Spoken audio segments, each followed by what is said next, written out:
Hey guys. Hey!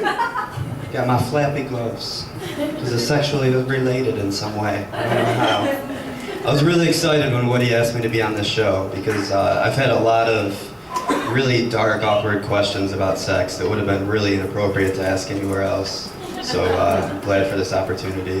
I'm going to start off by saying I don't have a lot of sex. And it's not from lack of trying. It's, I don't know, it just doesn't work. Like, my dad found a box of condoms in my room the other day, and that's not the embarrassing part. The embarrassing part is they were unopened and, like, expired and had, like, an inch of dust on them. And to make him feel better, I lied to him and told him I was just having a lot of unprotected sex. But I'll never, like, I see these people go out to bars and pick up girls, or, you know, girls pick up guys, and take them home and sleep with them, and I realize, like, I can never be that guy. I'll never be the guy who does that.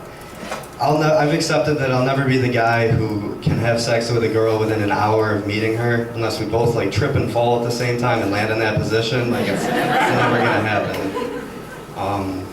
But I really think, like, there needs to be some middle ground for me. Like, I can't just meet a girl and have sex with her. Like, we need to have some middle ground. Like, we need to start off as, like, Facebook friends, and then go to, like, real friends, and then I'm gonna need, like, a copy of her driver's license, and, like, 2 forms of ID just to make sure she's a real person, because that's happened before.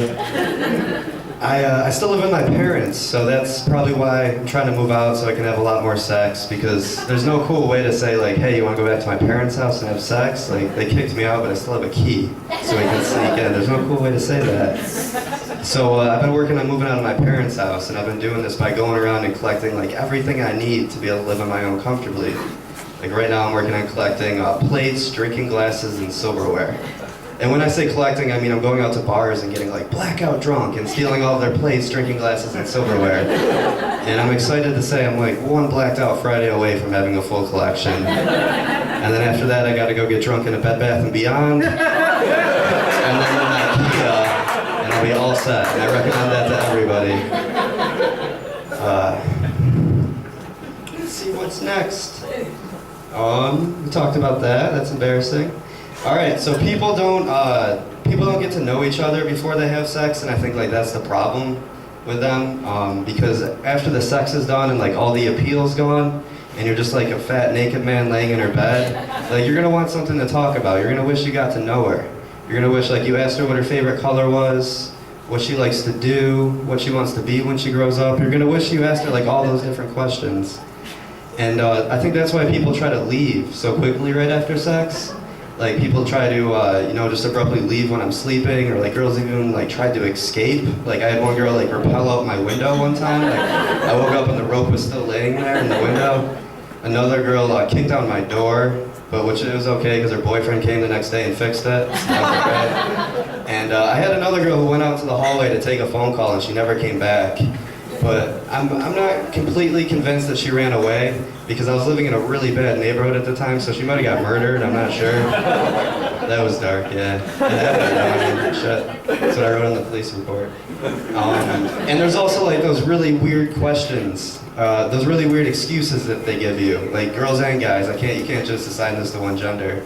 Like, they'll automatically just remember that they have something to do at 7 a.m. the next morning.